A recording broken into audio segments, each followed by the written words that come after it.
Hey guys, it's Rick, and today we're talking about why 95% of wholesalers are going to fail in 2024 and 5% are going to make it. Watch this live stream, and I will walk you through the difference between the 95 and the 5% because I've done this 21 years. I know the exact cheat code and how this works. So, guys, use the comments if you want to jump on. I will put a link to do the one-on-ones, but let's get into it. Let me cut this link here. Let me get into it and then we'll do the one-on-ones. So 95%, I know that sounds like a staggering number, but it is the God honest truth. Why? Because I've been around for over 20 years and I'm here to tell you, give me 100 wholesalers starting right now, about 5 will make it. 10 will say they made it, but 5 will actually do what I call the marathon of wholesaling. And let's get the first and biggest problem out of the way before I even get into the sharing my screen on the highlights on this one. So guys, use the comments, introduce yourself. You can network with people in here. It's a phenomenal way. If you really want to get successful in wholesaling, like you need every advantage you can get. So you're going to have to become a social butterfly. So the first and foremost reason why 95% are going to fail, because I'm not even going to put it on the screen because I beat this with a dead horse. A lot of them are going to buy into the marketing pitch of what the gurus put out there and tell you you can flip houses on the beach, you can wholesale your contracts, you never got to look at the property, you never got to talk to the seller, you never talk to the buyer, and you're going to make millions of dollars. And it's going to be super easy and you don't need any of your own money. Now, part of that is true.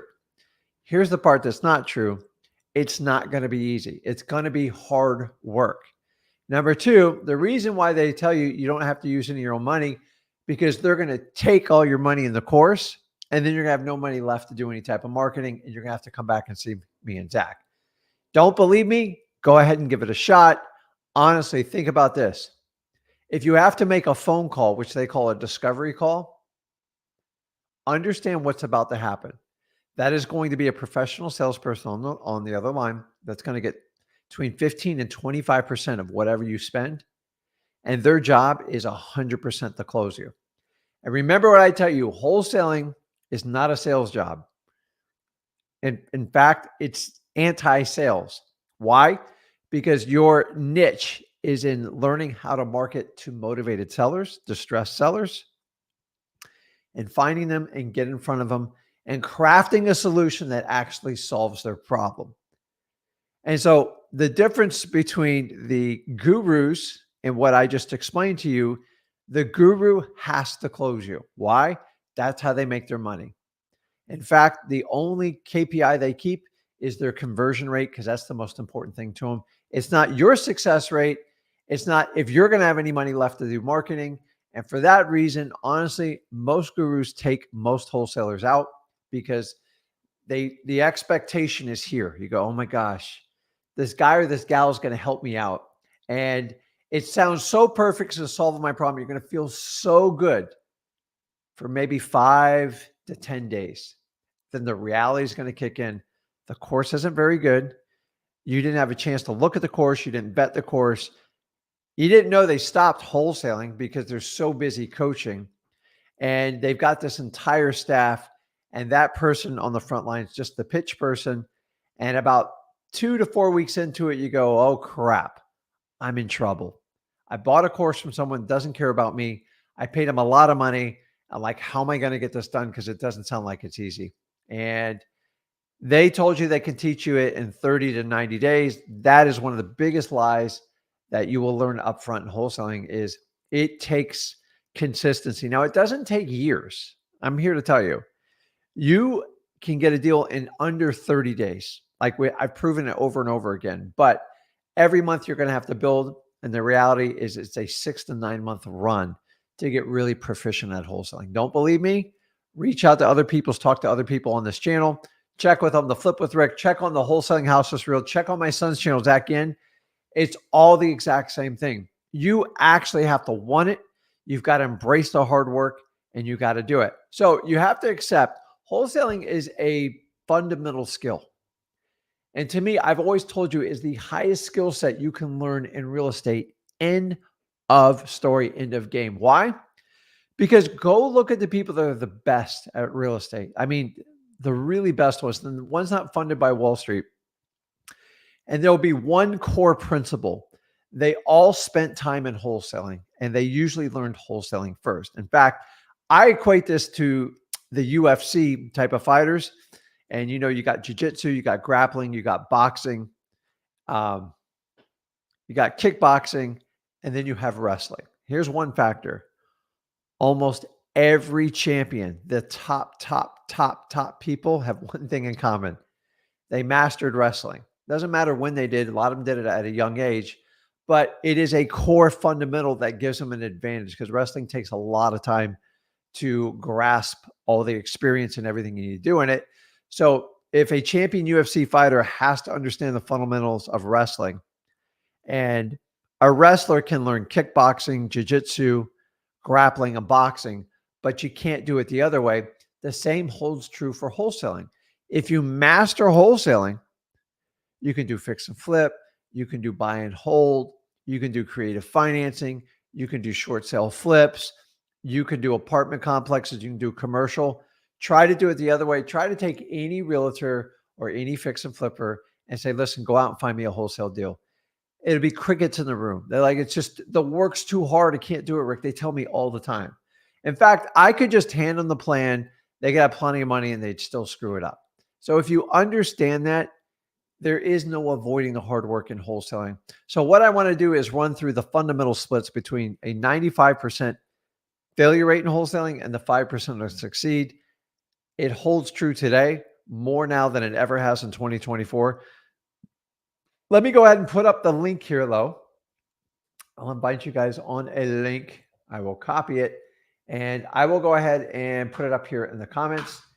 And when we're done with this, if you guys want to jump on a one-on-one, you want to work on a deal or something like that, let's talk for free, absolutely free. I want to help you guys out. I put it in the comments under my name. So there you go, Elliot. I just popped it up there for you. Let's go. So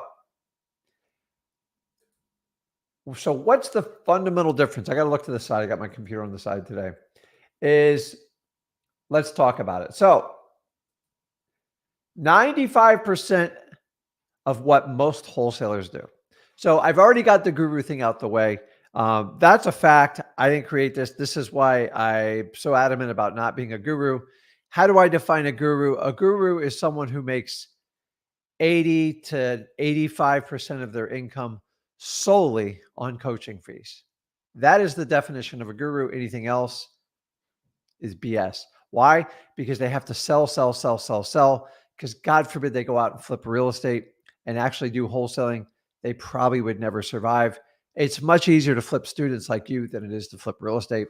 And that's the fundamental. That's the big one that drives. I'm not gonna lie to you. You already guys know it. I throw it out there. I don't hide it from anyone. And that's just the honest to God truth. So let's walk through the traits of what 95% of most wholesalers are doing. Now, don't get me wrong. They love the theory. They love the idea. And they have a belief they're going to be successful in wholesaling. But here's the main difference. So let's go through the easy stuff for right off the bat. 95% of wholesalers think life's not fair.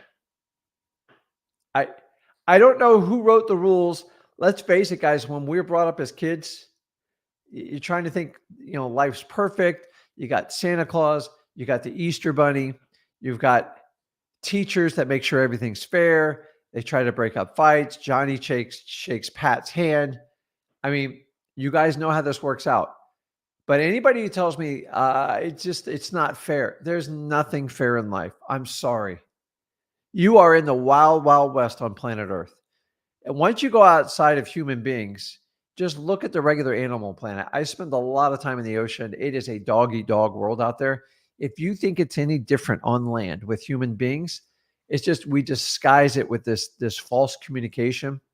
You're in a dog-eat-dog world. There are no rules. People get sick. People pass away for no apparent reason. Children get hurt. I hate it. But I've accepted long ago that it's not fair. And I know that.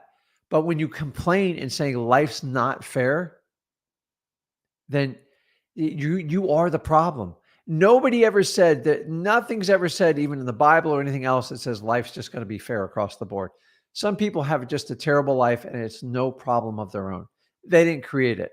So if we know it can happen to anybody, stop whining about what's fair and what's not. And here's the thing in wholesaling is not fair either. I'm sorry. People are going to steal deals from you. People are going to talk smack about you.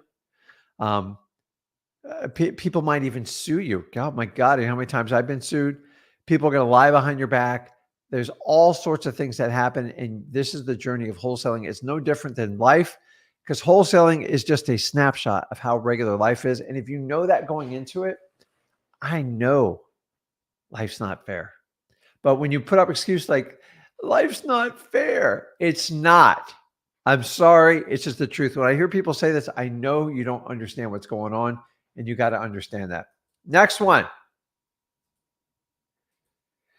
95% of wholesalers that screw it up, the excuses start to mount. Now they start small and then they start stacking on it. They become like layers and it gets ridiculous. And I decided a long time ago, I started making a lot of excuses. They started building. They started taxing my time. I had to think of my excuse. And my excuse was only to validate my ego so I could justify what I was doing. And excuses are exactly what they are. They are an escape from the truth so you can feel good temporarily. It is your feel good moment. Only you believe him. Nobody else believes you.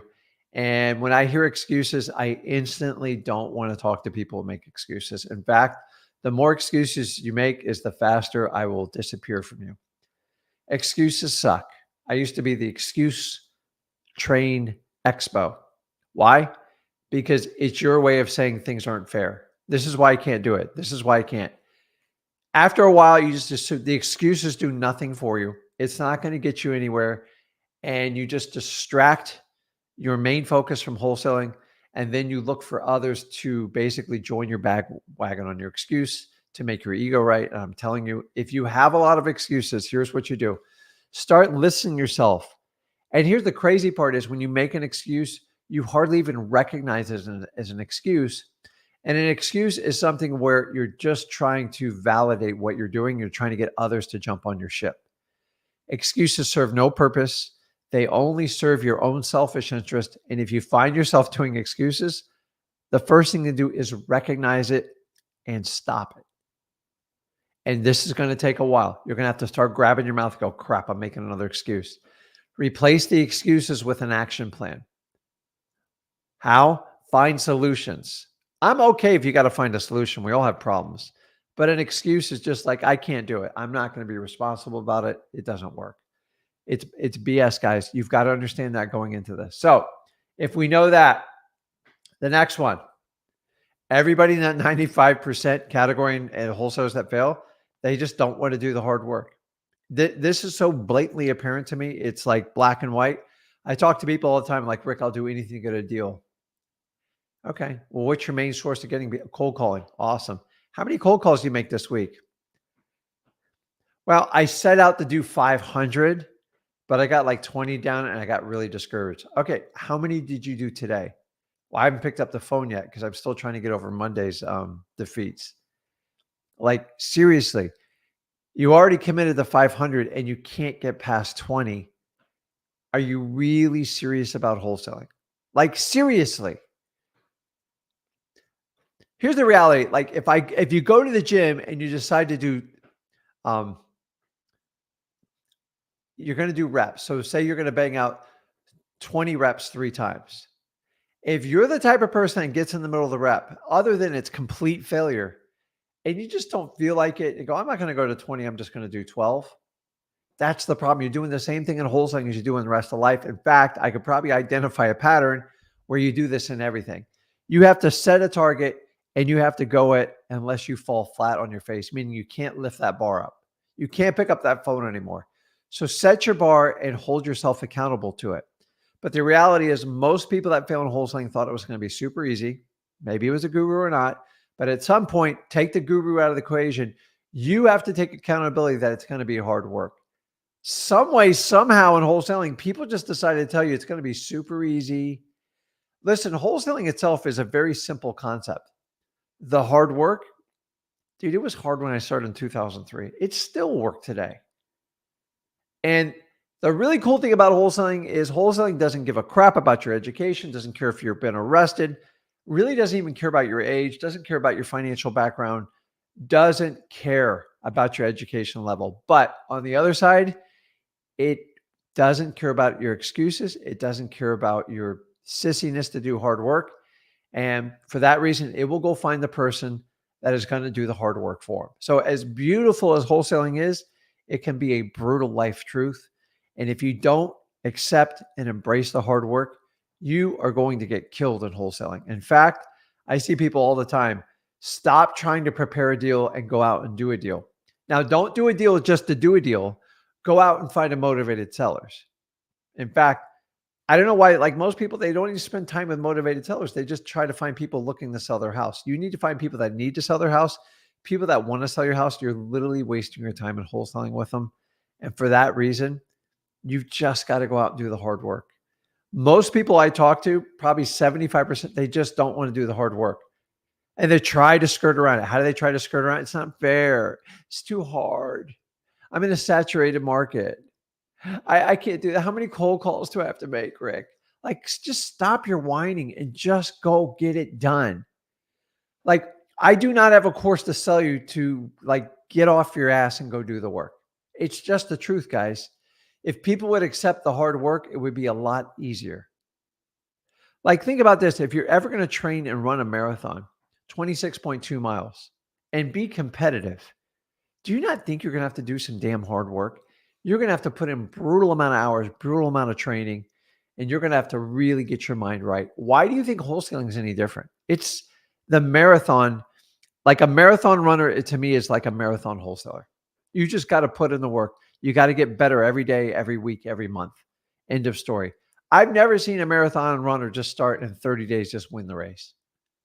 They'll win it. They'll maybe after 6, 9 months, a year, they'll do it. Same thing in wholesaling. You just got to get started. And for that reason, if you understand, if you don't think you can do hard work or you don't want to do hard work, you will be part of the 95% statistic, 100% every time. Ask me how I know this. I promise you that is the truth. So you got to do in the hard work. Next, the 95%, let's just say it how it is. They're afraid and scared. This is a natural reaction, guys. Like, I was horrified when I started wholesaling. So I'm not dismissing this, but you just need to recognize it, what you all do, and you need to embrace it. Because if you're afraid or scared, it means you're in the right place. Now, it's not a scared like you're about to be run over by a car or you're about to be punched in the face. That's a different kind of scared. And that's when you really got to pay attention. You're just scared because it's the unknown. And the body, the human psychology has this thing of just, it wants to keep you in the known. You want to know exactly what's going to happen.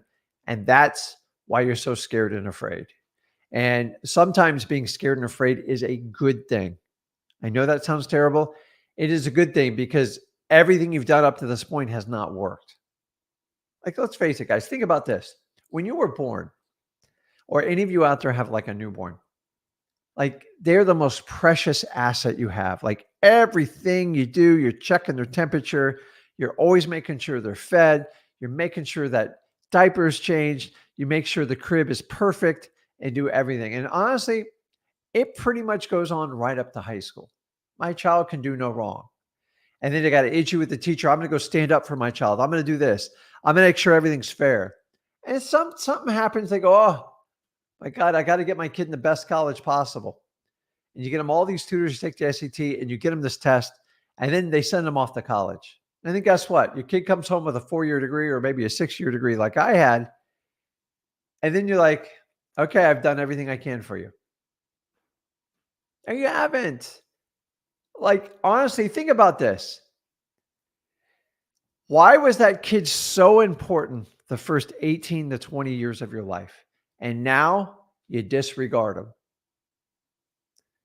Maybe if you spent more time not depending on the public school system to teach them, maybe if you taught them about finances, maybe if you taught how emotions and feelings worked up front, maybe if you taught them how to be a better man or a better woman early, And too many parents are trying to be kids' friends.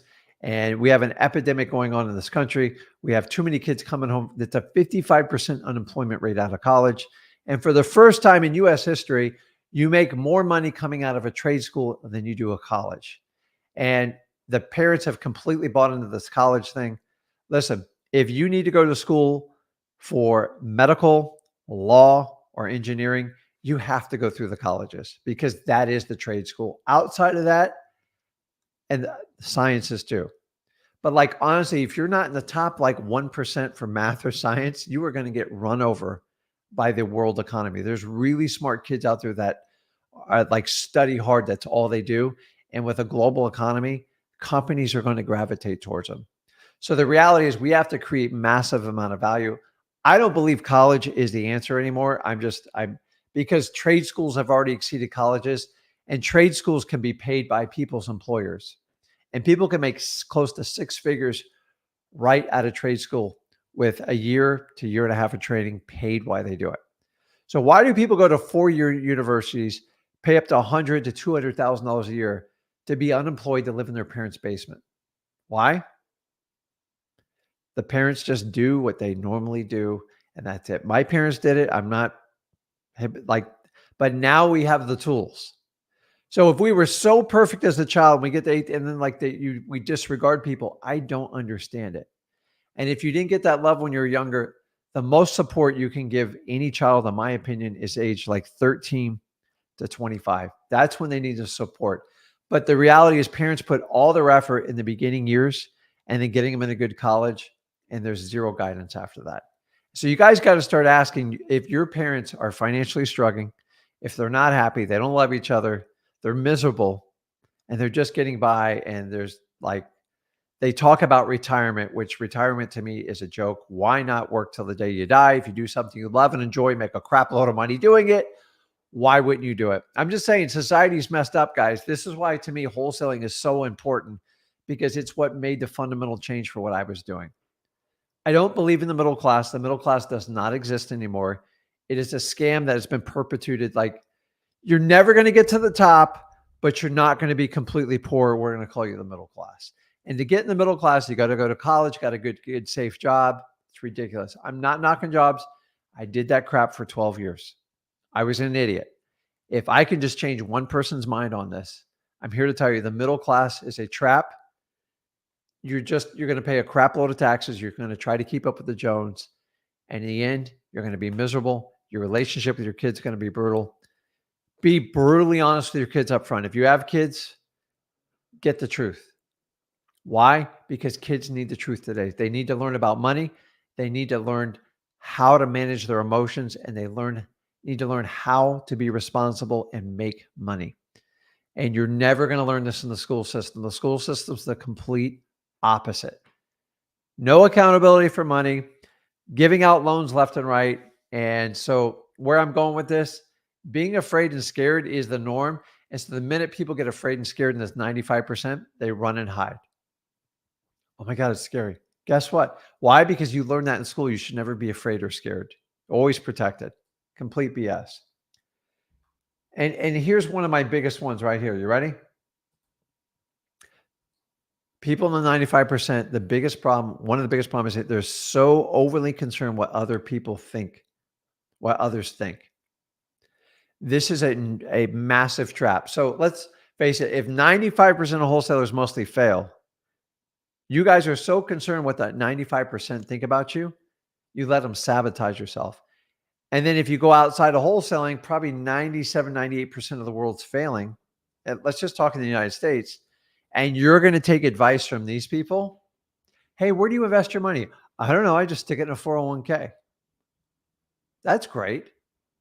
What kind of returns did you get last month? I don't know. I only check it like every 2 or 3 years. If you're going to take financial advice from someone like that or get their consent, you are going to get killed.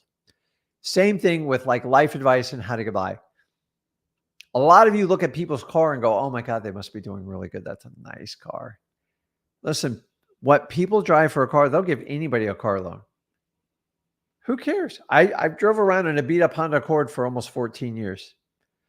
In fact, it was so beat up when I pulled up to the dealership with the check engine light, it died right there. That's how I get value out of a car. I just don't see the value in any depreciating asset. So we fast forward today, kids who use bling in their cars to attract kids to do coaching courses, especially through wholesaling. You're focusing on the wrong things.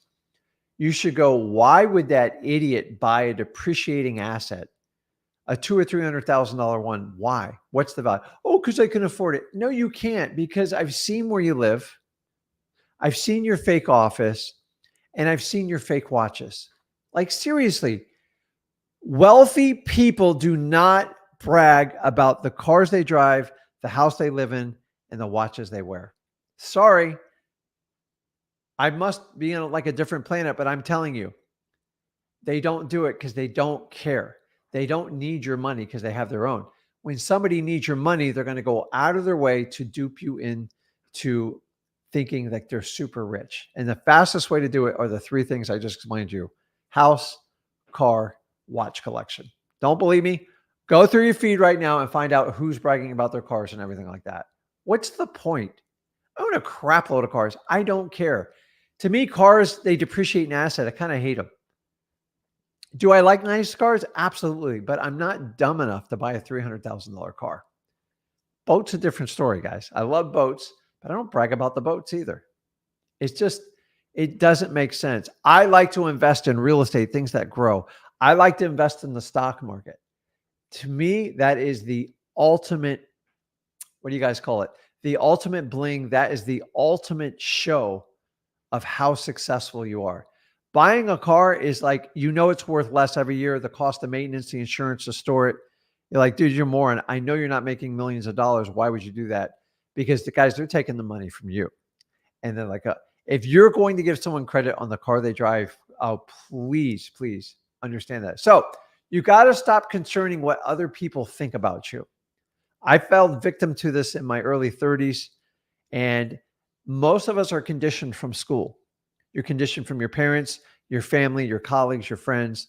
You're so concerned about what everybody else thinks about you, and you're using them to validate how you feel about something. And here's the thing here's how people ask. You ever know you ask someone an opinion about someone and you tell them like, I don't think it's going to work. They ignore you and they go to the next person. You know why? They're looking for somebody else to validate what they're doing. They're not looking for honest feedback. They're looking for someone. They'll talk to 20 people. If they get someone to agree with them, like, I knew I was right. Once again, they're feeding their ego. And if you know that, you know exactly where they're going. The people in the 95% that fail, they just refuse to make a sacrifice. What do I mean? You're going to have to live like a hermit crab for a little while. I'm sorry. So if you're living like a hermit crab, I got good news for you. I can extend that lifestyle for you. But I even felt guilty of this. I started spending a lot of the money I was making, and it's not going to make you any happier. I've already tried it. In fact, the less attached you are to things, especially real estate, cars, and watches, the happier you'll be, because they're not going to make you happy. There's billionaires that are just miserable in this world. And so if money doesn't make you happy, you have the ability to be happy right now, then understand it. But you're going to have to make a sacrifice. You're going to have to live. So basically, I never live on more than 20% of what I make. I did not always subscribe to this theory. So go back and do a reality check. Honestly, right now, do an audit on your income and your expenses. You're going to be shocked. Most people live on about 60 to 65% of what they make. Some live on 110, 120% of what they make. They run up with credit cards. You can't get ahead if you spend more than you make. Why? Anything that's an impulse buy is killing you. Corporate America depends on your impulse buys. If you don't know what I mean, the minute you walk on a Walmart, the minute you walk on a Wawa, they're hitting you with all sorts of, hey, I need this. You don't need any of that crap. I'm sorry. 20%. That's right. If you make 100 grand in wholesaling, you got to find a way to live off 20 grand.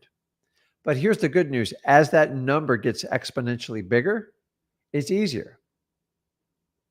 So I more than make way over $1 million in my current operations. I still spend way less than 200 grand on myself. That's 20%. But when I was making 75 grand, I was spending probably 50 to 65,000 of that a year. And until you break that cycle, it will carry with you wherever you go. Because if you don't break it now, when you make $1 million, you're going to spend $1.2 million and you're going to go bankrupt. I got in this position myself. I'm just telling you guys, if you don't get control of what you make and what you spend, it doesn't matter. So if you have to do a reset, do a hard reset, talk to your spouse, talk to your kids, you'll be better off. People will survive. Guys, you will survive. It's not that hard. The problem is you're attached to all that BS that goes with it, and you're constantly trying to keep up with the Joneses. And if you're living in suburban America, it's the worst of them all. You're looking at the cars they drive, the vacations they take, the parties you have. None of that stuff's going to matter in the long run. If you can make the sacrifices, people ask me, how long do I have to make the sacrifice, Rick? 2 years, minimum 2 years. If you can't give up 2 years of living on ramen noodles and busting your butt every day to get your wholesaling up and run, you're most likely going to be part of that 95%. Most people are like, I want to do this, but I don't want to sacrifice the lifestyle I live. Well, something's got to give. It's a math equation. You're going to have to spend substantially less. Why? Because the difference is what you invest back in yourself, not in the gurus, in yourself, and you invest back in your business, and then you buy appreciating assets that pay you. That's not Lamborghinis. Those are nothing more than a major liability. And by the way, anyone who takes a car note out on an exotic sports car is 100% a fake and a fraud. There's no point in taking, if you're going to buy a Lamborghini, if you don't have the cash to buy it, you can't afford it. End of story. The only way I buy boats is I buy them cash. Why? Because they're sinking money pits. They cost 25% a year to maintain. Now, I enjoy boats. I've waited a long time to buy nice boats. But, and by the way, boats are 10 times more expensive than cars. So if you're ever going to brag on a boat, a high quality boats cost $2 to $5 million. So a $300,000 car is kind of funny to me. It's cute that people think they're so influential, but I'm here to tell you, you have to make a sacrifice. So if you buy a Lambo, say you've spent 300 grand, imagine if you bought rental properties or invested into a syndicate commercial deal, what that would be worth in 5 to 10 years. The guy at the Lambo at the end, they're going to go through about 150 grand to maintain and store that car, plus all the liability and the stress. And then when they go to sell that car, they bought it for 300. It'll probably sell for like 160, as opposed to the person that invests that money into an appreciating asset like real estate. They would have got paid every month with no expenses out of pocket because the property will pay for itself. And then they come back to a property that's worth like 450,000. Do you understand how impressive that is over a Lambo versus like an investment in real estate? But that person made a sacrifice. The person in Lambo is like, it feels so good to drive this car. It looks so good. I tracked so many people look at me. And the person with the investment property, nobody looks at them. Nobody knows they own it, except their bank account just keeps filling up. So one feeds the ego, the other feeds their net worth and their bank account. And that is the difference I talk about sacrifice. The other part of the sacrifice is you have to just bust your butt in wholesaling and do the work the first 2 years. Nobody starts out a superstar. And if you understand that, that's how it works. Still in the 95%. This list, I probably should narrow it down, but 95%ers, their ego runs their life. And if you don't know what your ego is, it is a human flaw. Your ego's bad. I'm sorry. Egos suck. I don't know why God put egos in us, but your ego is your ability to always be right, to be extremely selfish, and not listen to anybody other else's input. It is a sensory that gives you a dopamine rush that makes you get like that good feeling right away. It's your instant gratification. If you guys haven't learned, if drugs are bad for instant gratification, your ego's, in my opinion, just as bad. I know people's ego is so big, they just go broke. I let them go broke and I sit back. I used to have a bigger ego when I started wholesaling. I thought I knew everything. I got humbled quick. And I'm here to tell you, someone who is completely ego-driven are going to be a 95% failure statistic in wholesaling, guaranteed. You cannot learn when your ego is rampant. You're always right, and you're a know-it-all, and nobody wants to be around you. But the crazy part is people who have big egos, they never, ever recognize it. Even though people tell them you got a huge ego, I'm like, no, I'm just right. I think it's just kind of funny when people do that. So 95% of the people that fail, they love to be comfortable. That's their favorite thing. Sit on the couch, be comfortable. Don't do something that's wildly uncomfortable because it's probably not going to work out right. Comfortable is the enemy to the United States right now. The more comfortable you are, in fact, we're so comfortable, we are going to create some serious hard times for the people that don't want to put in the work. You guys have already seen there is really no middle class left. There used to be a middle class. I used to think it was really cool about a middle class. There's either people that get money and understand it, and they don't trade their time for money, and they constantly grow their net worth every year, which is the trajectory I want you guys to go on. And then there's people who are broke that have to use credit cards that never understand money. They're complete victims. The excuses run wild and life's not fair. You've got to decide which one you're going to be in, because we've had this safe thing called the middle class in between, and that was considered comfortable. It's gone. Inflation's ripped that apart. AI is going to tear it apart, and you're going to have to make a decision sooner or later, because most people can't get by on one simple job in the United States. Being comfortable is the kiss of death in the United States. So, what did I do with that? This is the last one. Is people in the 95% of wholesaling that fail, they never take ownership for it. And I like to replace it with extreme ownership. There's a great book out there written by Jocko. It's called Extreme Ownership. It's insane. It's actually a really good book. I'm just finishing it up now, but I thought it was fitting. I didn't come up with this title, but it's a really good book if you want to read it. We are in a world where people go, oh, I'm not responsible. I'm not going to be responsible for that. What they're basically telling you is they don't want any liability, and they're basically telling you they're irresponsible. So people that don't take ownership for stuff, nothing ever gets done. If it goes good, they take complete ownership. If it goes bad, I'm not responsible. And those people will never work out in wholesaling. In fact, you guys know plenty of people that talk like that. Freaking drives me nuts. Take responsibility and get it done. Nothing's ever perfect. Life's not like Facebook. It's not like Instagram, guys. People have flaws. People have issues. People make mistakes.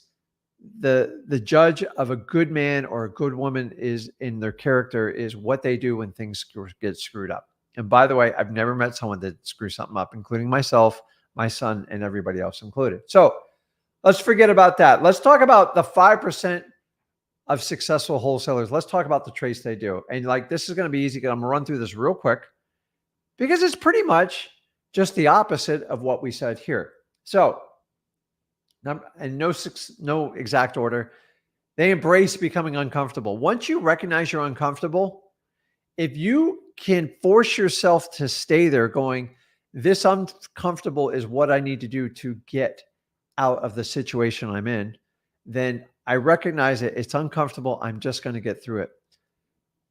So many people in the United States, when you're uncomfortable, say you're upset, say you're grieving something. I've gone through some serious grieving in the last year, like direct family members.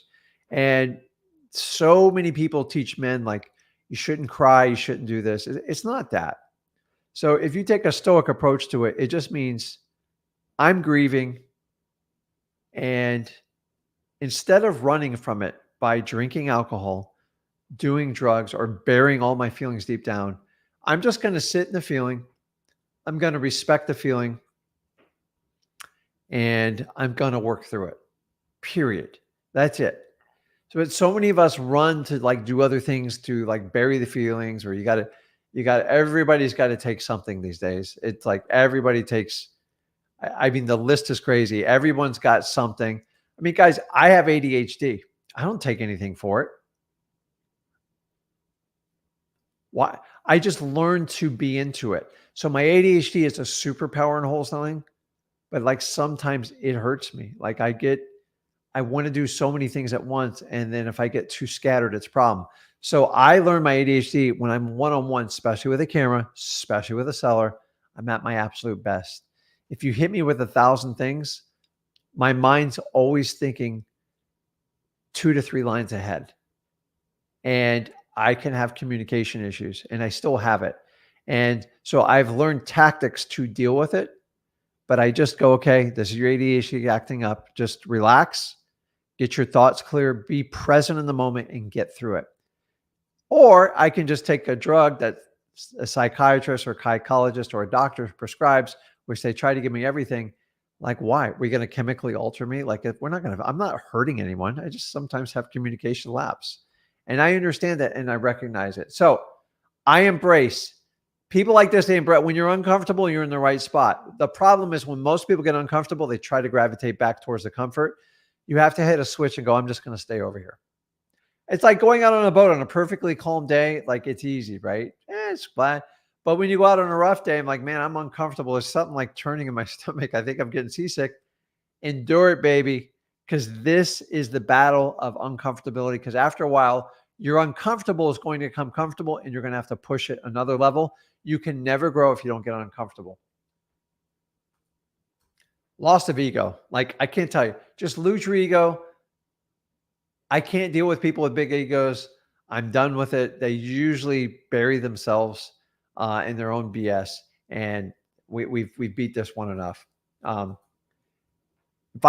they just don't make excuses. Watch on the lives when I talk to people. Look if someone listen, if someone's saying an excuse or they're not, you've got to understand what an excuse is. So,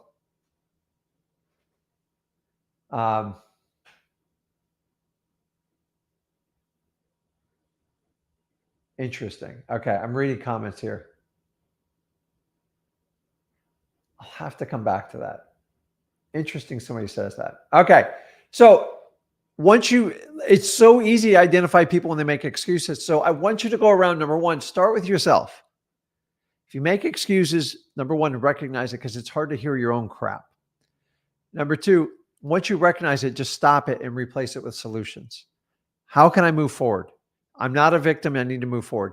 And then start looking around the people that you work with and connect with. And if you find an excuse maker, get them out of your life. If they're a family person, help them out. Do what you can. But I'm just telling you, excuses get you nowhere. It's just an endless loop circle that gets nowhere. You just wear people out with it. It drives me nuts. And guys, accept this one.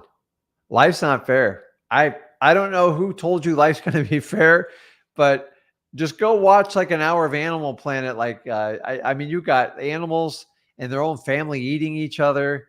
If you go in the fish world, I mean, you turn on a dime, like they'll eat you. And they'll eat you alive. It's no different in wholesaling. It's just like we all try to sugarcoat it. Like, no, we're all nice. We're sweet. There's a lot of wholesalers that are wolves dressed in sheep's clothing. And if you know that up front, you understand life's not fair and you got to make sure you play by the rules. So someone who's successful in the 5%, they just embrace the hard work.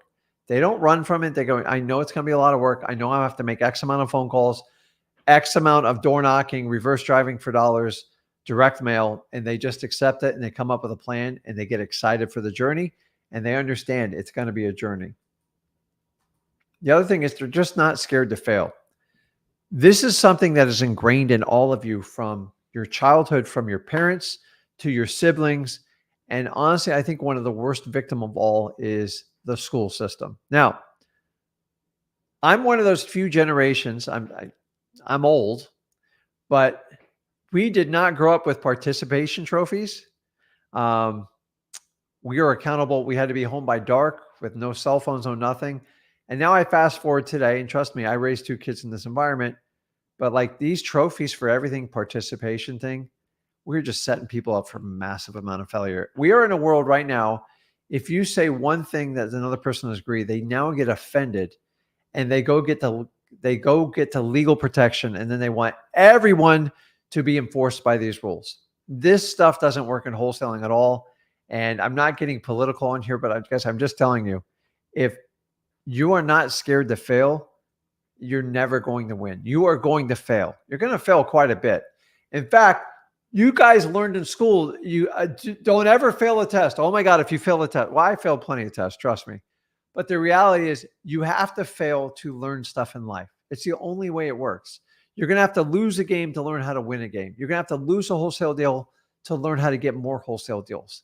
So if you're scared to make a mistake and you want that perfect A+, that's not life how it works. That's not how life works at all. And you don't get the perfect amount of time to study for a test. And I've seen tests where you can just keep studying and studying. Like you take the test over and over till you get it right. That's definitely not how life works. So if you understand that, it's easy. Be okay to fail. You're going to fail. I failed so many times. When you fail, you learn a lesson, and that lesson's what makes you better. In fact, I became the best wholesaler when I had some of my biggest failures. When I was really good and it was like going, it was easy, I was making mistakes left and right because my ego got fed and I didn't really question a lot. Whenever I had a failure, I got humbled back down. I identified what I did wrong. I felt like crap, and I came over the plan so it would never happen again. And then I blew it up and just did phenomenal with it. You will become the best version of yourself when you fail.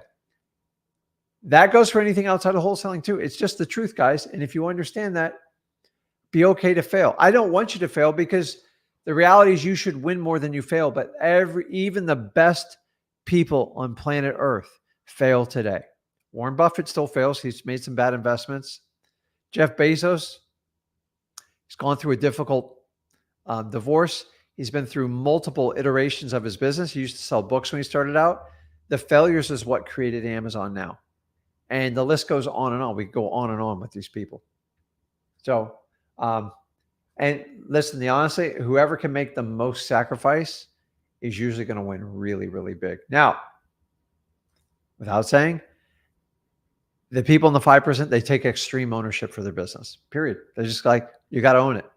It's me. The buck stops with me. If something gets screwed up, I take accountability for it and I fix it. If I didn't make enough phone calls, if I didn't learn how to build rapport, if I didn't go through the MCTP and the qualifying script, if I didn't do the preconditioning statement up front, if I didn't follow up with my wholesale deals right after I had them under contract, and Rick and Zach told me the first 24 to 48 hours are the most vulnerable time when someone's under contract, because if they're ever going to have buyer's remorse, it's usually in that first 48 hours because they're uncomfortable, nobody contacted them, and they're not sure it's a legit deal. So if you know what you got to do, you just got to go out and do it. Only someone who takes extreme ownership goes through the checklist to make sure everything's done right. I deal with a lot of you guys on here. I mean, with thousands of investors. And I recently told a guy, I go, listen, I love your success, but you're about to get killed. He's like, what do you mean? Are you just taking everything for granted? And I'm just telling you, you're going to get like, you are so loosey about your business. You're not running a business. You're really good at talking to sellers. You're really good at getting under contract, but you have no idea how to run a business. And sure enough, he came back to me with a lawsuit like 2 months later. Go, oh, this guy's suing me because I do it. I go, I told you. You have to follow the rules of wholesaling. You want to learn the business.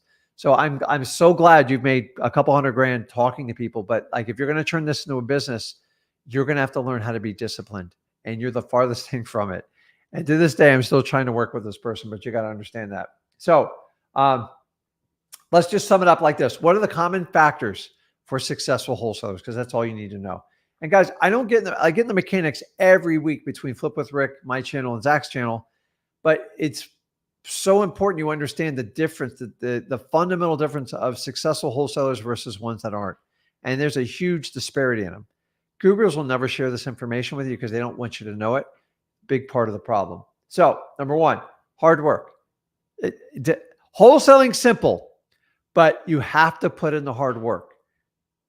If you skip the hard work, you can't pay people enough. People are like, well, I'll just pay someone to do it for me.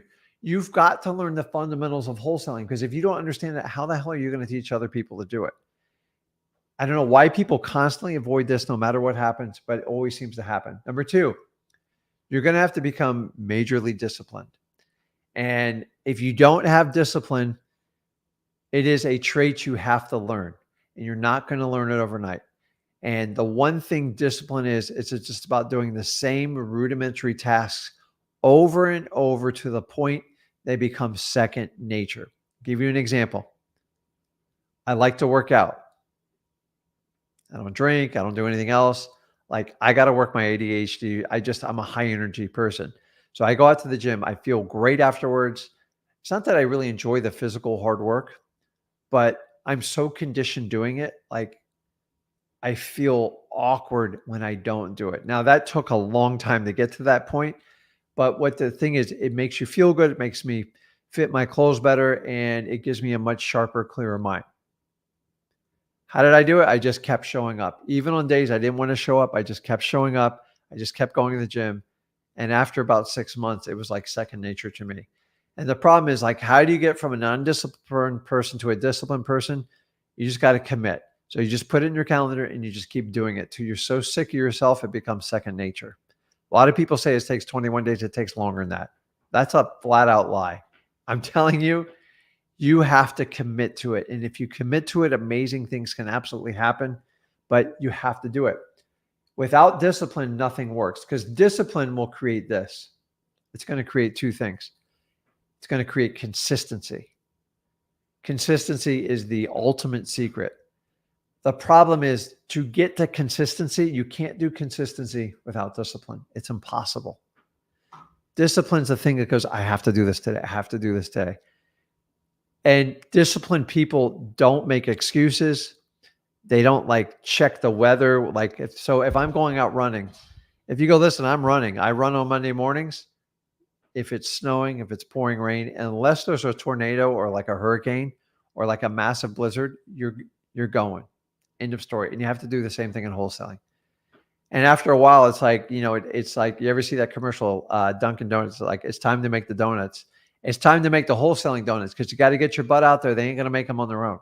You have to go out and do it. So to do it, discipline creates consistency, but you can't do consistency without discipline. And I know you guys think I'm beating up this word. The last one, that all common factors, is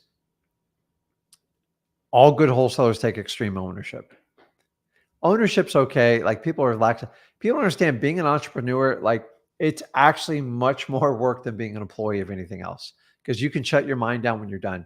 An entrepreneur constantly thinks about their business and how to make it better, and how to intertwine employees that will help them push the numbers to their favor. So, guys, that's it. So here's the reality. If I got over 100 people on this broadcast, I'm going to tell you the truth.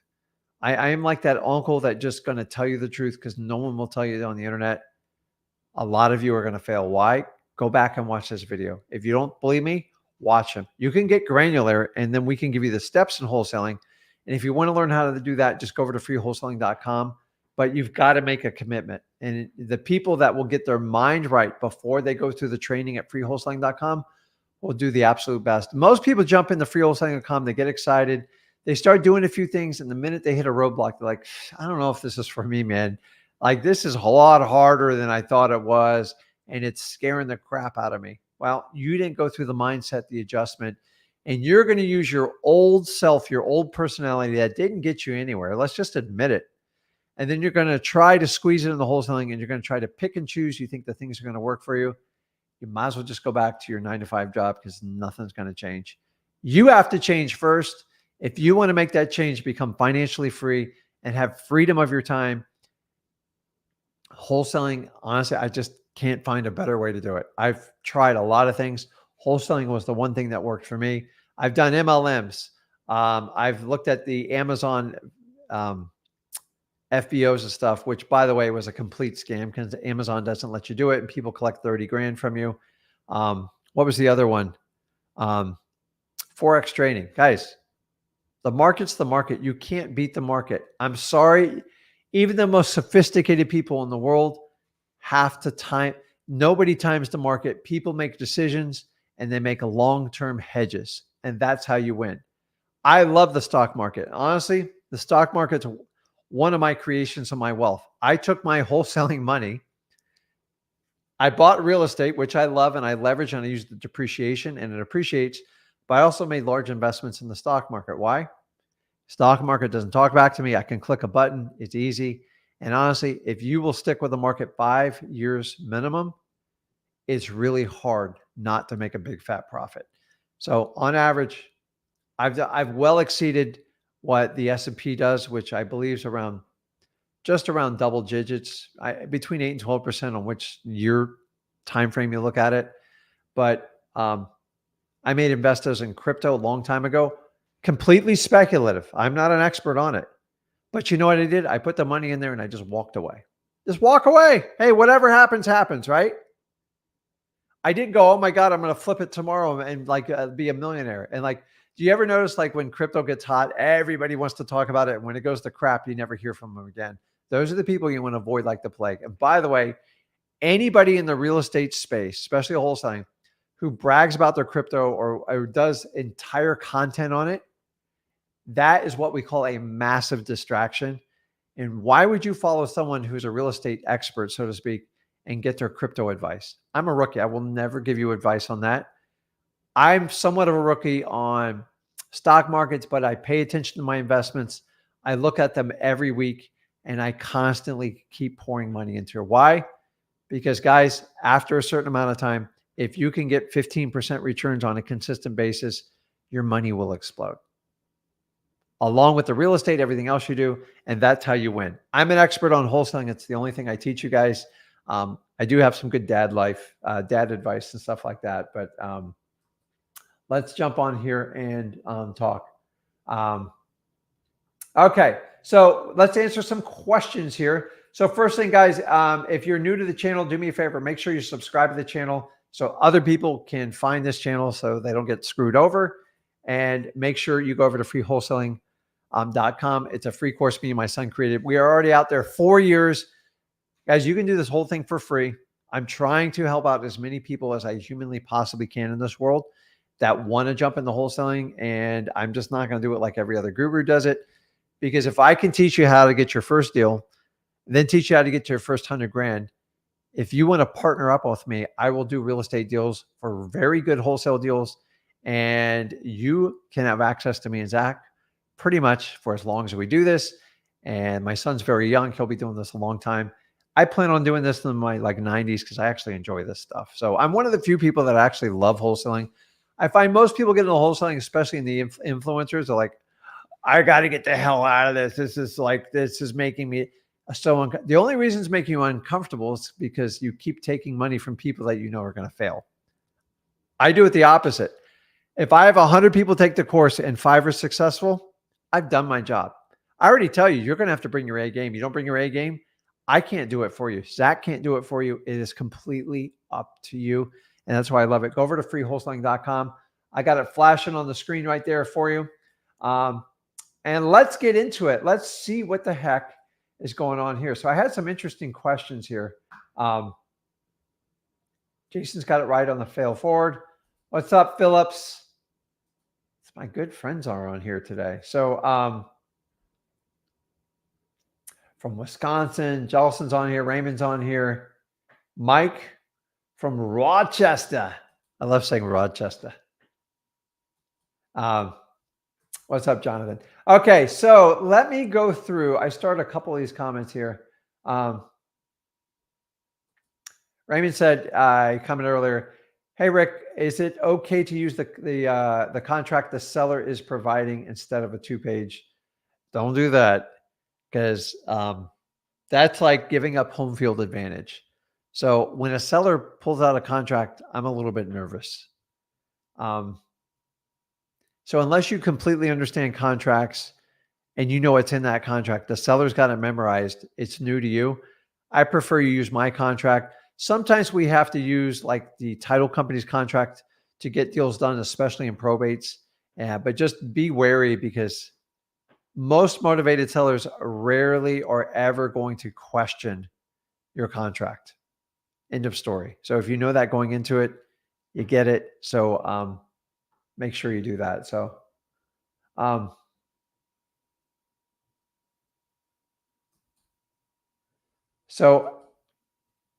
John, I assume you're commenting on Jocko's book. Honestly, you can't look too deep into these books. I think a book's a book. And let me tell you one thing before. So let's get into this real quick. Ownership and personal responsibility is good, but it can be unhealthy if taken to an extreme. I honestly just disagree with you on that. Why? I took extreme ownership of my children, and one's a doctor and one's an extremely successful wholesaler, as you know. Why? I spent a lot of time with them. I did not rely on the school systems to like raise my kids. Sorry, guys. This is the truth. Yes, can some things go into an unhealthy point, but like if you can't take extreme ownership, which is ultimately going to give you freedom of your time, and get you the financial freedom, what are you going to take ownership for? You're going to take ownership of your nice car that you're making the monthly payments on it. So, John, I love you, but I don't agree with it. I believe when it comes to businesses and people's family, you should take extreme ownership no matter what. You can't just let it slide by. So I'm not talking about the politics and stuff like that. I know he's an ex-military type of guy, but we are in a world where people just don't want to be accountable for anything. In fact, I'm watching politicians like this is new to me. Is if you ever watched that John Fetterman when he's having that debate with Oz back, I think it's Pennsylvania, and I don't have any skin in the fight, but they showed a video where he endorsed fracking 4 times in a row, and he says, "I never said that." I mean, they showed the video evidence that you said it, and he still denied it. That's called taking absolutely zero ownership and just saying, "Listen, I've just changed my mind. I got the facts on it. It's good for the economy, and this is why I wanted it done." So sometimes I really give people that make honest self-corrections. We all make them. Like there's things like I thought cold calling, when I first did this business, I thought it was garbage. I'm like, who the hell would ever do that? Now I look at it, I think it's great. And I fully vetted. I made a mistake doing it. I also made a mistake not cold calling on probates, thinking it was below me. I couldn't do it, and find out I actually could service more people and help them out. So we all change our opinions from time to time. And if you understand that, it's okay to do that. So, but I'm not picking on you. I love the comments. I believe we can all learn from this, and we can go from there. So what did I miss here? Okay, let's go back to the comments here. So if you guys want to jump on the one-on-ones, we are going to jump on them right now.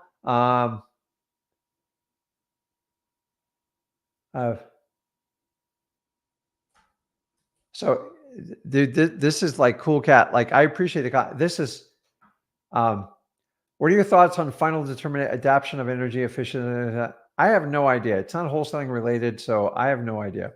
So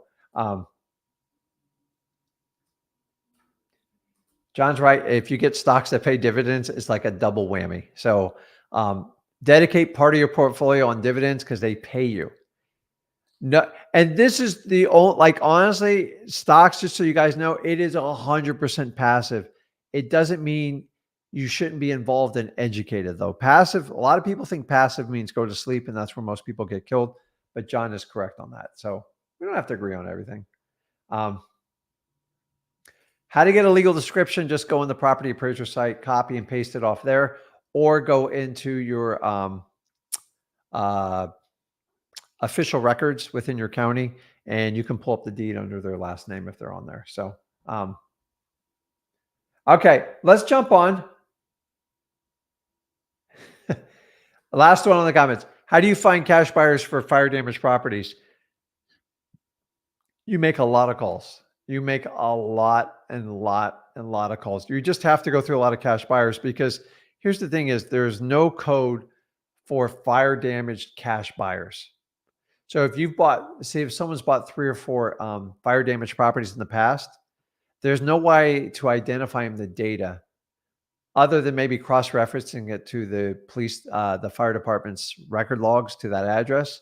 So the only cure is you got to go through a lot of cash buyers, and it takes time. Selling fire damaged properties is a niche market, meaning you can get them at deep discounts, but they do take significantly longer to find cash buyers because a lot of people are scared to buy those properties. People that buy fire damaged properties are very different types of buyers. They know exactly what they want, but they're there's a very small amount, and you just have to spend time. So you can network and find in your local areas. You can find them on like Facebook groups, networking investor groups, or you can go to your local areas. Or one of my favorite ways, reach out to your title companies and find people that bought fire damaged properties, because they are special on that. So let's see. Okay. Let's jump on here. Jason, what's going on? Yes. Hey, Rick. How you doing? How you doing, man? Good. I had a big win. I've been having big wins. I just hit my goal with you guys. I'm about to clear my $100,000 in wholesaling. All right. Tell us about it.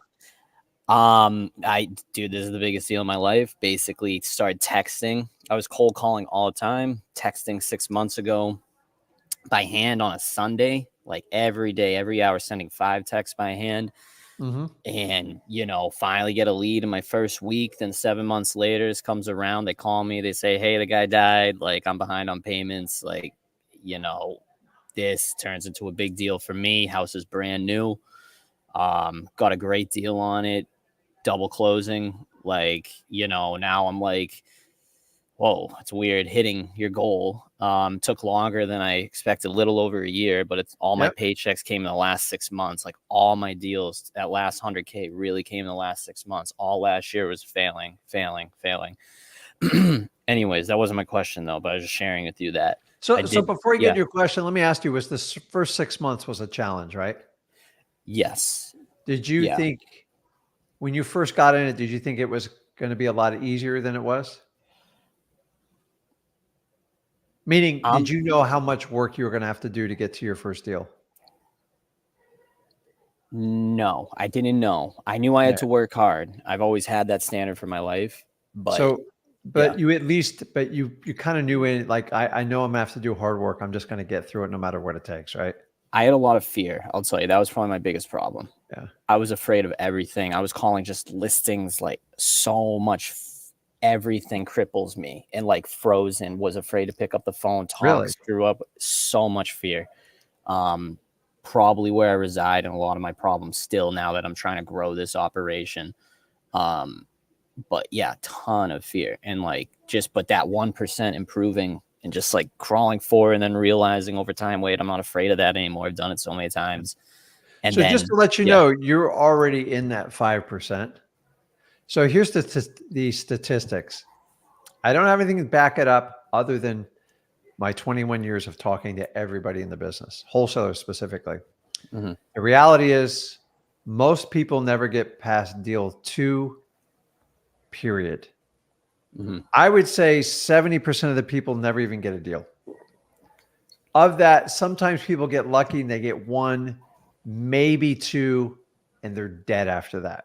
Mm-hmm. So I always tell people, listen, if you can get the 5 wholesale deals or make your first 100 grand, you need to take the time to like go all in the business, because the first 6 months suck. Like, I don't care who you are. It's just not fun. Like, it's, you can have fun with it, but like, it's like working for free basically. Mm-hmm. And then the next 6 months, like, oh crap, now I know what I learned in 6 months. Now I can do some damage. Now, after that first year, dude, it's like an exponential rocket ship, because now you know all the pitfalls, the mistakes. You're still going to make a ton of mistakes, Mm-hmm. but My I will tell you, pipeline's for the full. first my first 4 years, I doubled what I made every year, hands Mm-hmm. down. That's how exponential it was. I started out the first 6 months. I look at I don't know how I'm going to even pay the bills, It makes sense. and I was way in over my head. Mm-hmm. And so I'm just telling you, like, most people want to hit it out of the park in the first 30 or 90 days. Mm-hmm. And like, you just have no long-term vision. It's not easy. Remember, you're starting with 0 leads, 0 experience, and 0 skill sets. Mm-hmm. So the only skill set, in my opinion, that translates to wholesaling is people that are committed to doing hard work. If you can do that, because the reality is you're not selling. I don't care what anybody tells you in this business. You are becoming an incredible marketer, and you got to learn that niche. That's not selling, but it is a skill set.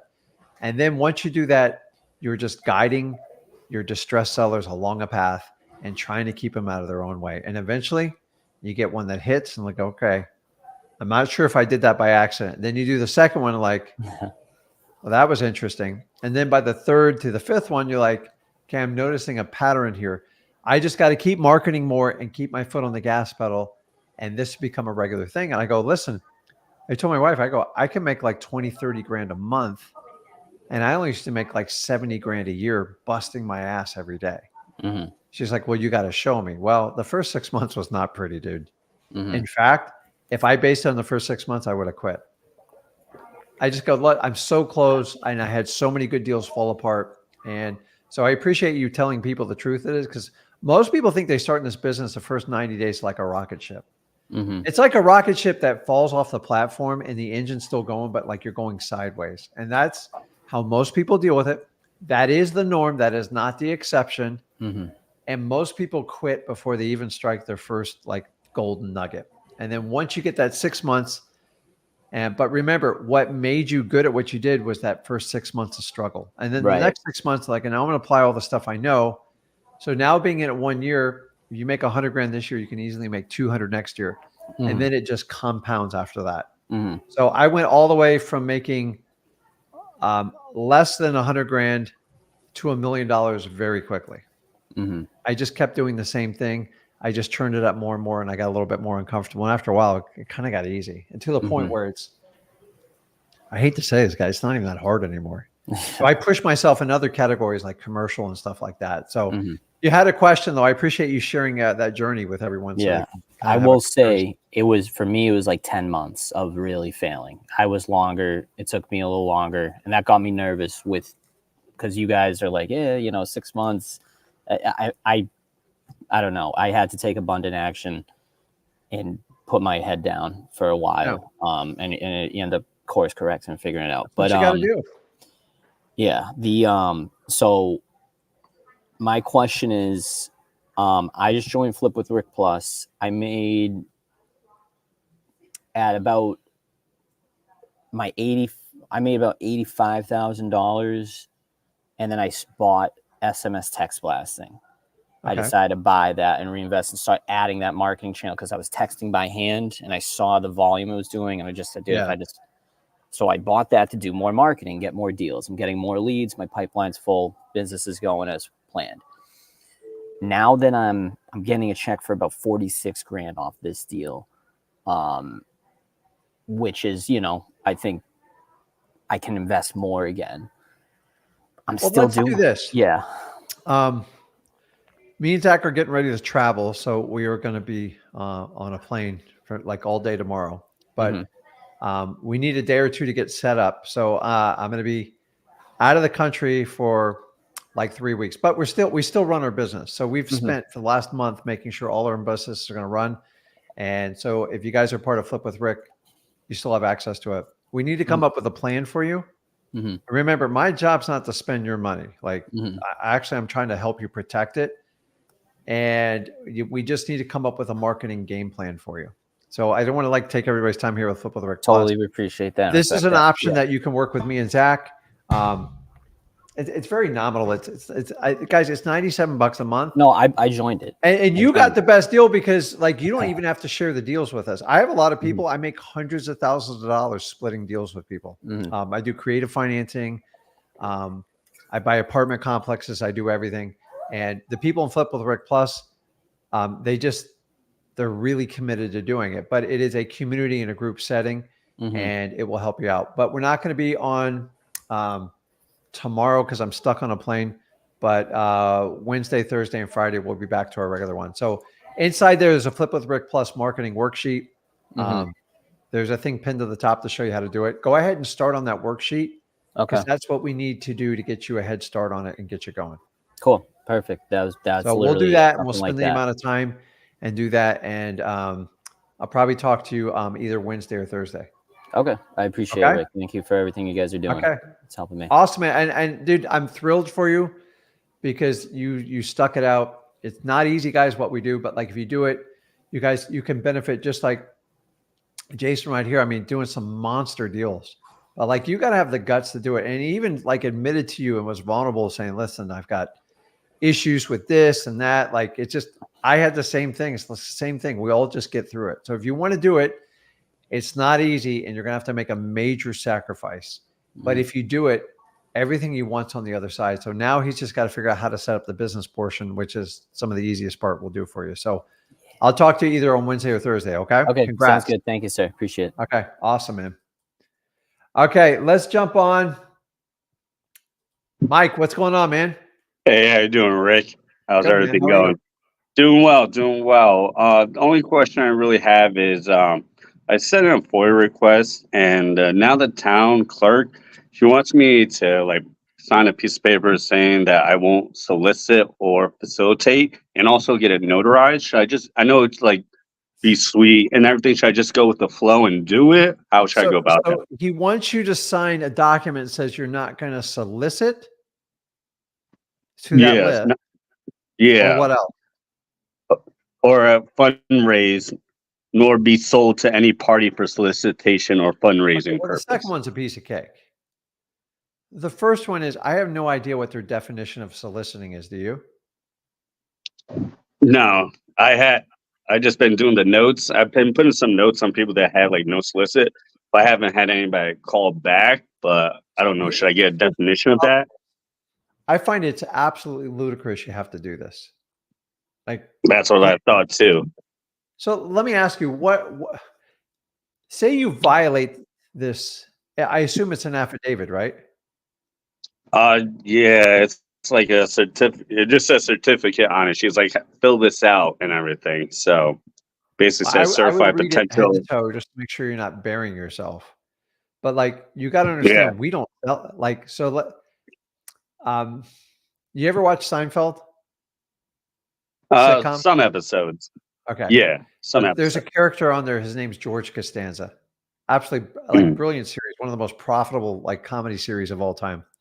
And so George, so he was always this broke guy that like always got around and like, oh, and he always got fired from all his jobs. But there was a saying he used to say, it's like, it's not a lie if you believe it. And so like when people, by the way, it's outrageous what they're asking you to do. A complete waste of everyone's time and money. But like, so solicit. So do we sell anything as wholesalers?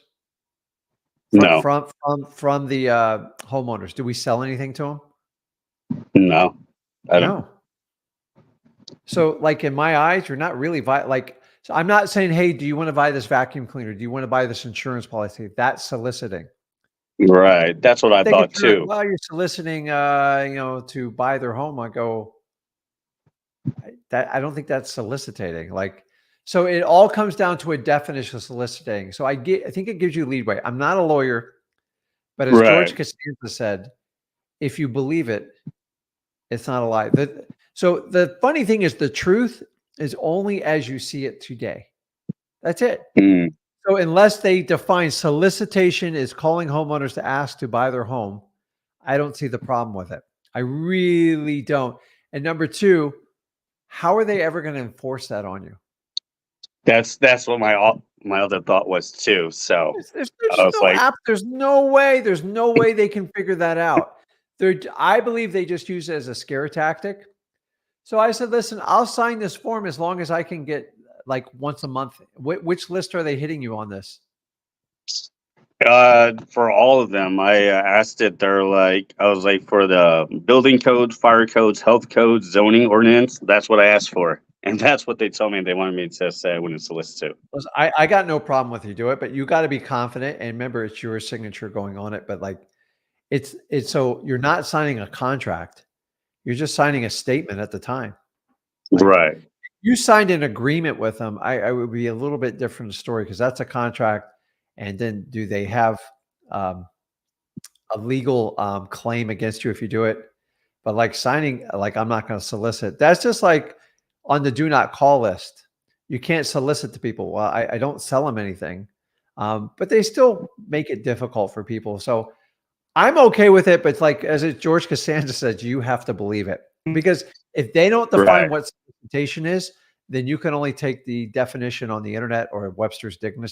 And it says when you go to sell somebody something, I'm not selling anything. I'm seeing if they want to sell me something. So That's I don't true. like doing FOIA requests, any of that crap, just for full disclosure. So Yeah, when I called in, they told me to do that. I was just asking. They're like, "Well, you got to fill this out." I was like, "Okay, I'll do what you say," and that's how I got to this part. hopefully you don't have to do this every time you need that information. Go, listen, is this going to cover me for like the rest of 2024? That's what I would ask. Because I don't want to sign Okay. it over and over. It's ridiculous. The fact you got to get it notarized, that's like ridiculous. It's just wasting people's time.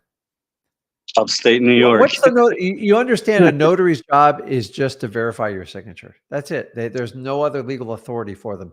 They're not there to look at the document or do anything like that. I just think it's ridiculous. So listen, if they don't define what solicitation is, you are not on the hook. As long as you're not signing a contract that's just a statement, then there's no cause for legal action on it either. Gotcha. If you sign an agreement with that city saying, I promise to never do this, and if I do, I understand what the penalty is, and then both of you sign it, then you have to be careful with those. But like, by the way, they're going to change it, and they're going to make it a contract between you and the city in the long run, because that's the only way you can enforce a contract. You can't just throw an affidavit in someone's face unless they commit fraud. Right. Or so then you have to break a real law on statute, and reaching out to people to see if they need to sell their home is not breaking any type of law that I know of. So go for it, dude. Sounds I good. think you're fine. I think it's ridiculous you have to go through this. I would just make sure you have to do it once, because if you have to do it every time, it's going to be a nightmare. Right. They're Understandable. just gonna delay you.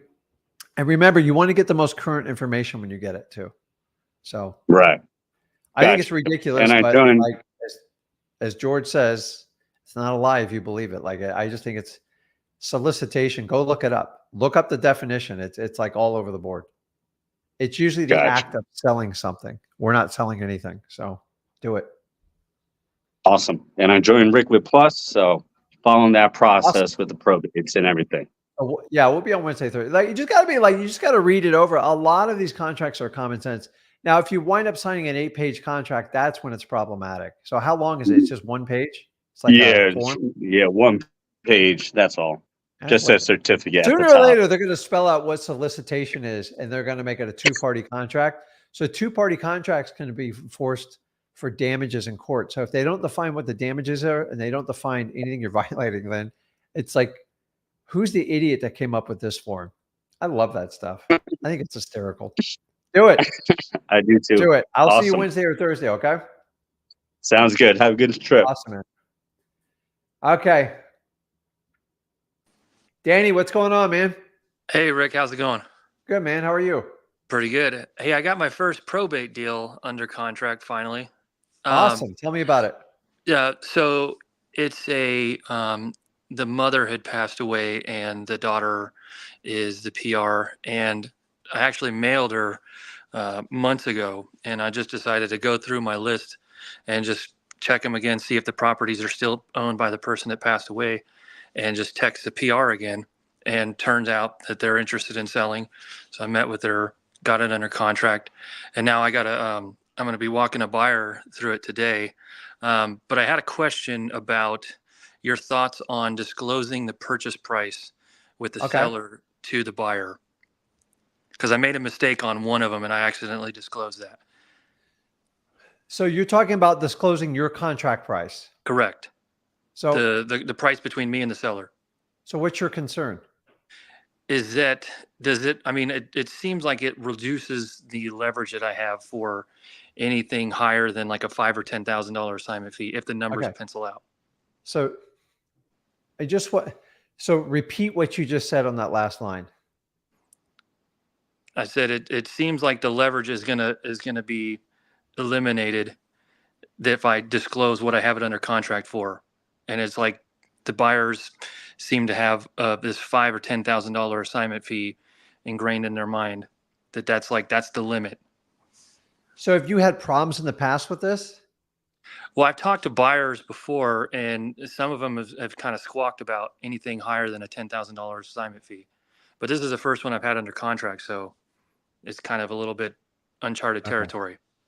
So, Danny, this is an easy one.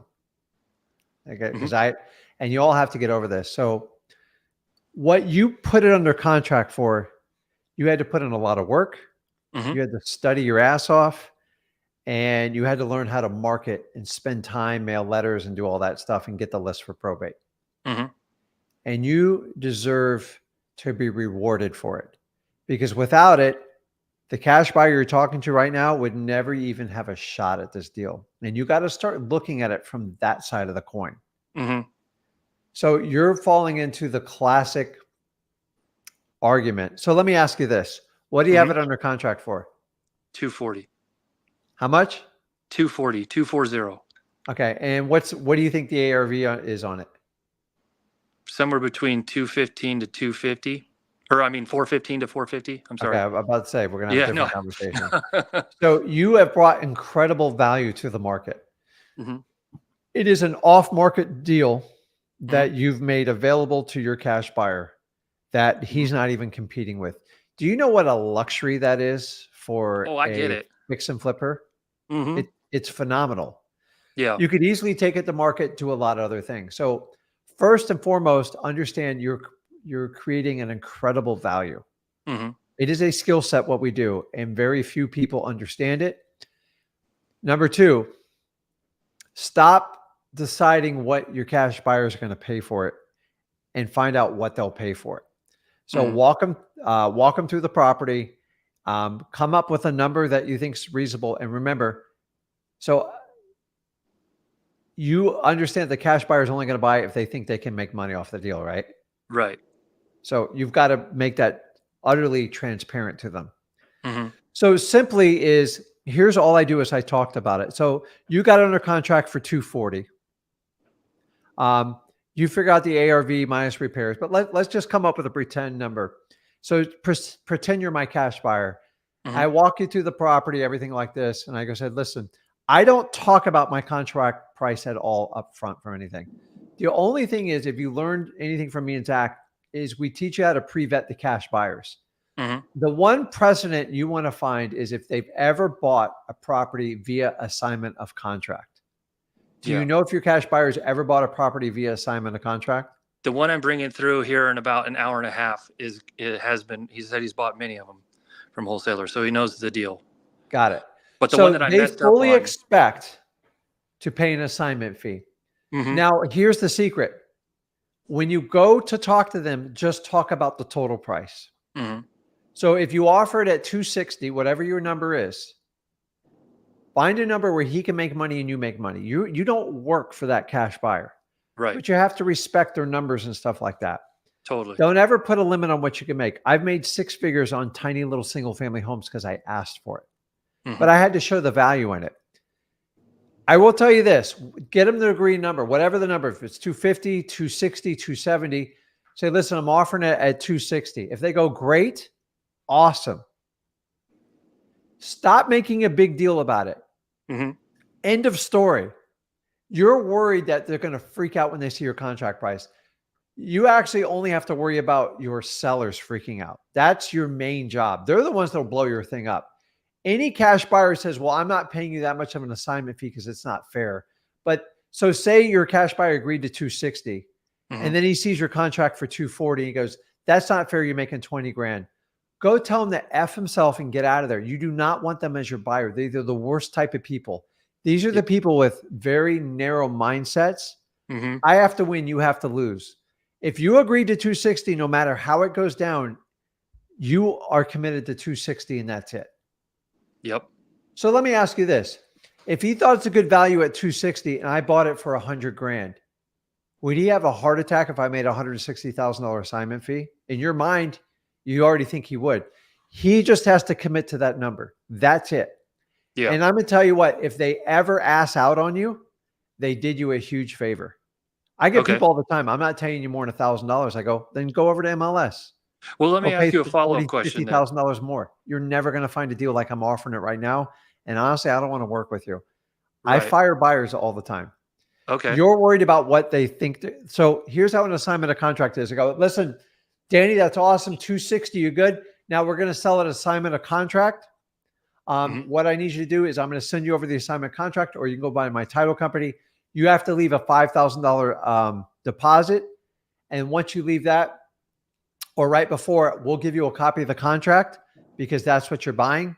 And since you've already bought assignment of contract, you understand the total is 260. The rest are just the details on how we work on the back end on my business. You okay with that? Yeah. That's how your conversation has to go. If they try to go, that's not fair, you're making 50,000.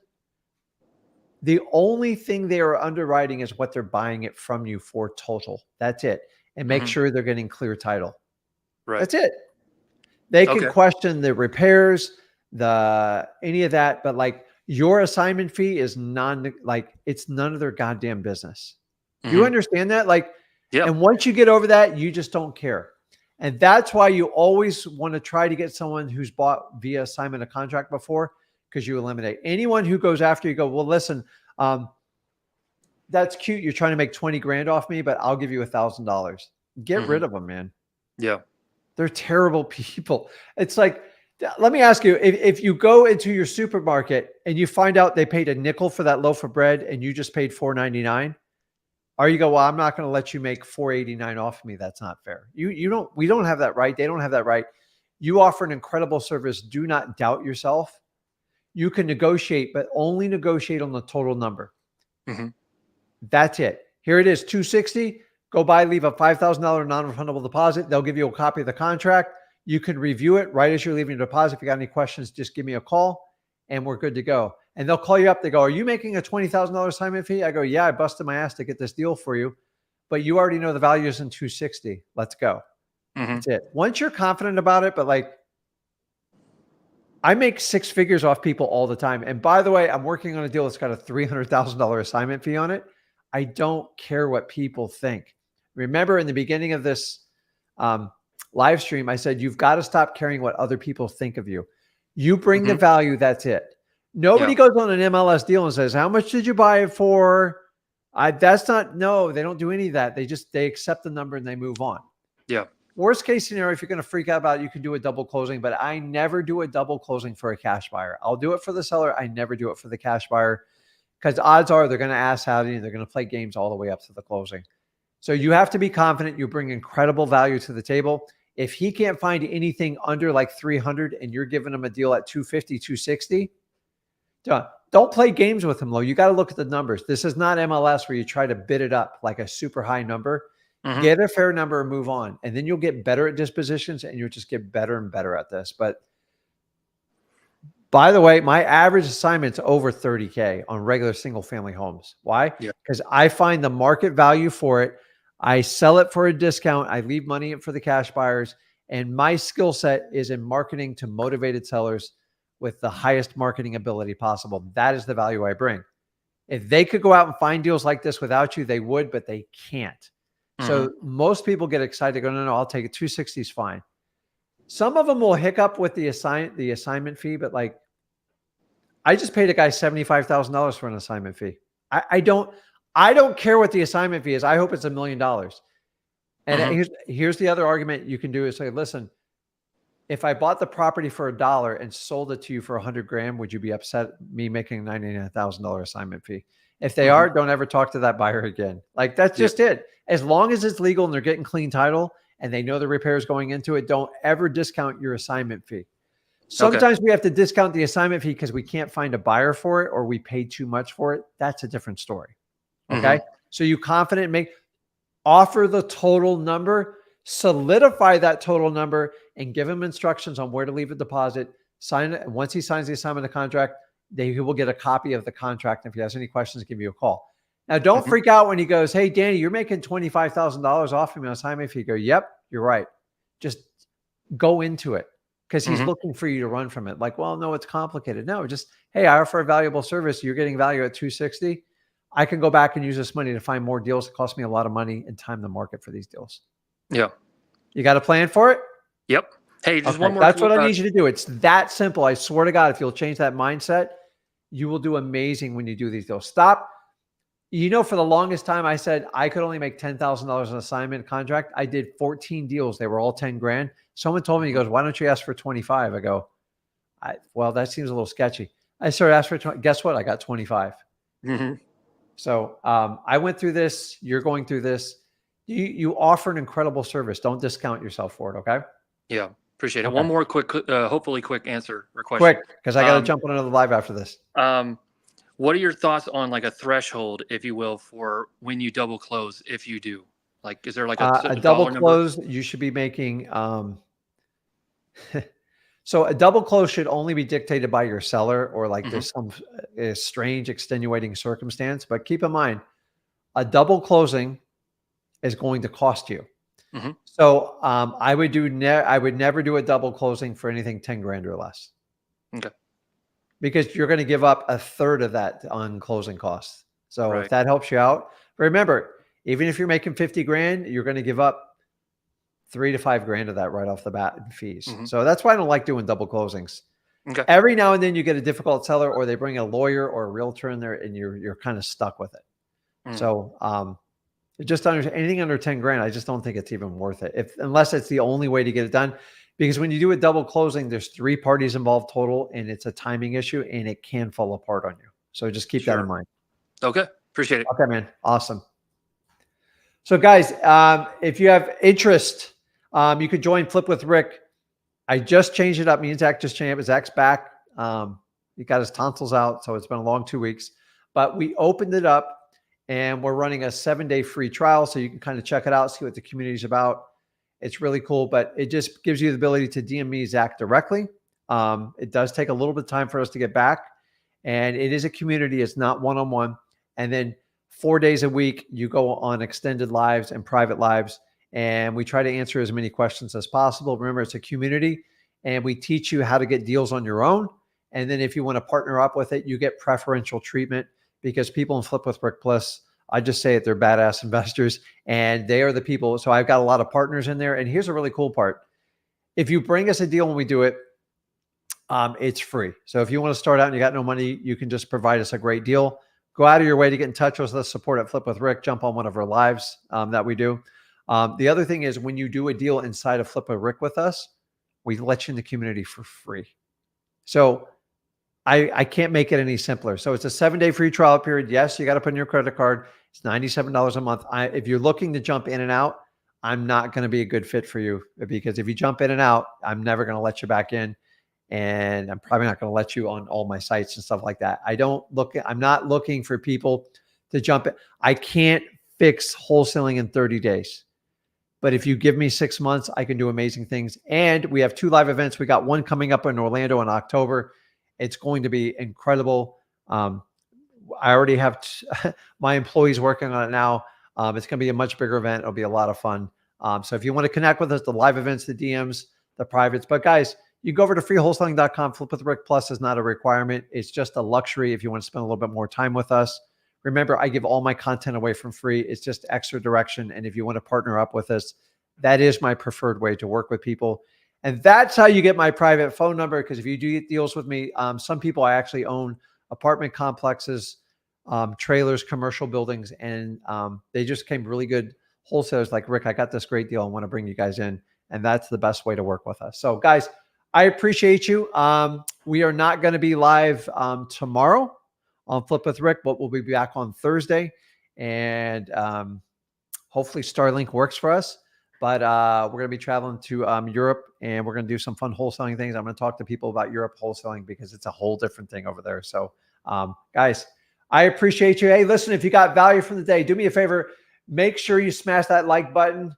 Please make sure you subscribe to this channel. It helps us build this community and gives me the ability to connect with you guys one-on-one to do the masterminds. And I appreciate you guys. Make sure you check out my son's channel, Rick Ginn. Flip with Rick, we will be back on Thursday. Me and Zach are going to do a special live. I'm not even sure where I'm going to be, but I'll let you know when we're there. And we'll go from there. So I'll see you guys, man. Love you. Go out and get